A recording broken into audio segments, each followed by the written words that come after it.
तो हम next question को समझते हैं। ठीक है, तो हमारा 5वां प्रश्न है। ठीक है, तो ये 12th आर्ट की राजनीति के अध्याय 3 का लघुत्तरीय प्रश्न नंबर 5वां। ठीक है, 5वां क्या दिया हुआ है? अमेरिकी वर्चस्व को दर्शाने वाले किन्हीं 4 रूपों को संक्षेप में लिखिए। मतलब अमेरिकी वर्चस्व मतलब अमेरिका के शक्तिशाली होने के 4 रूप कौन कौन से हैं उनको हमको समझाना है। तो अमेरिकी वर्चस्व को दर्शाने वाले शक्ति के 4 रूपों को संक्षेप में निम्न का स्पष्ट किया जा सकता है। तो पहला कौन सा है? सैन्य वर्चस्व। तो सैन्य वर्चस्व मतलब अमेरिका सैन्य रूप से बहुत शक्तिशाली है ना। अमेरिका की वर्तमान शक्ति का आधार स्तंभ उसकी विपुल सैन्य शक्ति है। मतलब उसके पास बहुत सैन्य शक्ति है। ठीक है, चाहे वो थल सेना हो, जल सेना हो, चाहे वायु सेना हो, चाहे उसके पास आधुनिक से आधुनिक अस्त्र शस्त्र हैं, है ना। तो वर्तमान विश्व पटल पर उसकी इस तथ्य को नकारा नहीं जा सकता। मतलब उसकी विश्व पटल पर मतलब विश्व में, ठीक है, विश्व पटल मतलब वर्तमान में उसकी इस तथ्य को मतलब इस बात को हम झुटला नहीं सकते, नकार नहीं सकते, है ना। वो वास्तव में क्या है? अमेरिका शक्तिशाली है सैन्य रूप में।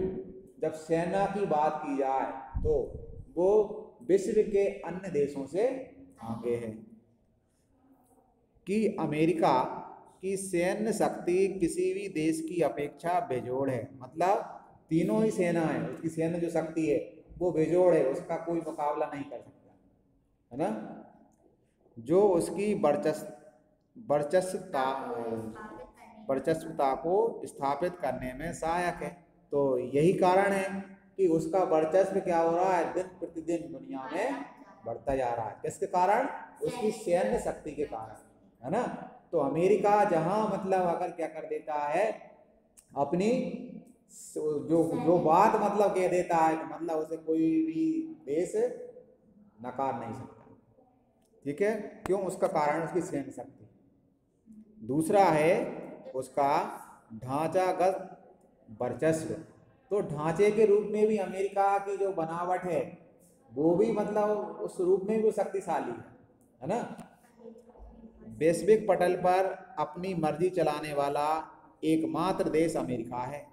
विश्व पटल पर मतलब विश्व में उसकी बात को माना जाता है, उसकी ही चलती है ना। वो जो मतलब कह देता है तो उसमें ही सभी देश मतलब क्या कर देते हैं? उस बात को मानते हैं।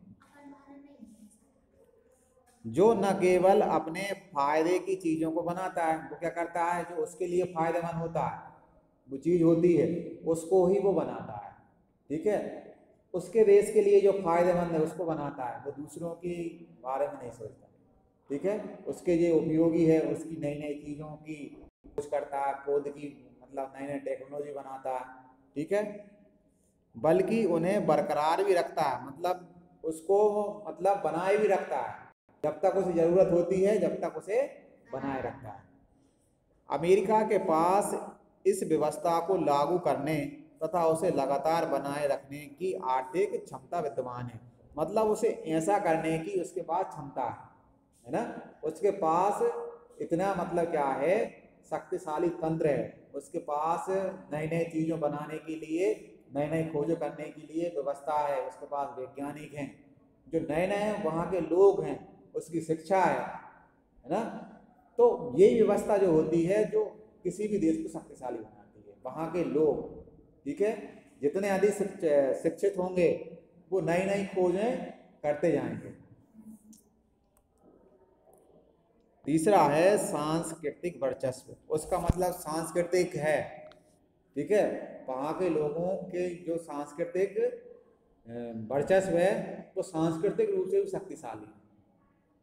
अमेरिका अपनी भाषा, तो अमेरिका सांस्कृतिक भाषा कौन सी है? उसकी जो भाषा है, ठीक है, अंग्रेजी है। उसे मतलब आज कई देशों में मतलब बोला जाता है, कई देशों ने अपनाया है।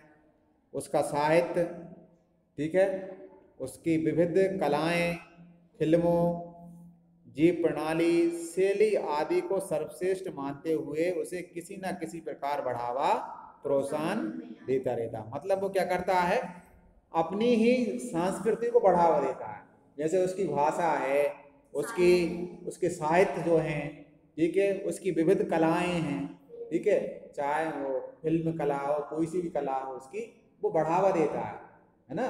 तो उसकी जीवन प्रणाली, उसकी शैली को सर्वश्रेष्ठ मानते हुए उसे किसी न किसी प्रकार से क्या करता है, वो बढ़ाता है, ठीक है, उसको प्रोत्साहन देता है वो।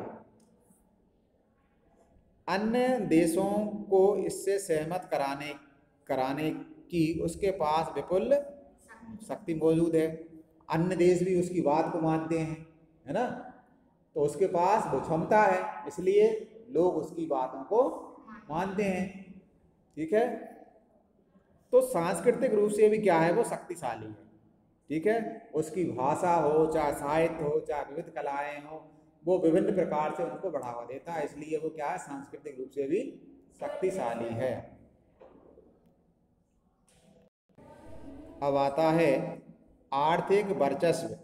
दूसरे विश्व युद्ध के पश्चात अमेरिका ने ब्रेटन वुड प्रणाली, कौन सी, द्वितीय विश्व युद्ध के बाद, पश्चात मतलब बाद, अमेरिका ने कौन सी प्रणाली, ब्रेटन वुड प्रणाली स्थापित की, जो वर्तमान में भी विश्व अर्थव्यवस्था की आधारभूत संरचना का कार्य कर रही है। मतलब जो वर्तमान में भी चल रही है, कौन सी प्रणाली, उसकी ब्रेटन वुड प्रणाली, है ना, जो विश्व अर्थव्यवस्था की आधारभूत संरचना का कार्य कर रही है। मतलब जो वर्तमान में विश्व अर्थव्यवस्था, मतलब जो प्रणाली को चला रहे हैं, वो आज विश्व की अर्थव्यवस्था पर भी कई देश उसको अपना रहे हैं, है ना। जैसे विश्व बैंक है, अंतर्राष्ट्रीय मुद्रा कोष है, तथा विश्व व्यापार संगठन आदि अमेरिका आर्थिक वर्चस्व का ही प्रतिफल है। मतलब विश्व बैंक, इनको मतलब क्या करता है, अमेरिका अपने इन पे अपना वर्चस्व बनाए रखने के लिए, अपनी शक्ति को बनाए रखने के लिए इनको समय समय पर क्या करता है, जैसे विश्व बैंक को वो पैसे देता है ना। और विश्व बैंक क्या करता है, जहां जिस देश को जरूरत होती है उसको वो कर्ज दे देता है। तो विश्व बैंक पर अमेरिका का वर्चस्व है ना। ऐसे ही अंतर्राष्ट्रीय मुद्रा कोष है, ऐसे ही विश्व व्यापार संगठन है, इनकी अमेरिका इन पर अपना शक्ति मतलब वर्चस्व स्थापित करने के लिए इनकी क्या करता है, समय समय पर सहायता करता है। और उसका ही ये वर्चस्व का ही प्रतिफल है कि आज मतलब ये, हाँ, आज मतलब क्या है, ये विश्व बैंक है, चाहे अंतर्राष्ट्रीय मुद्रा कोष, जो संस्थाएं चल रही हैं, वो उसके ही कारण मतलब क्या है, चल रही हैं, ठीक है। तो समझ में आ गया होगा ये क्वेश्चन।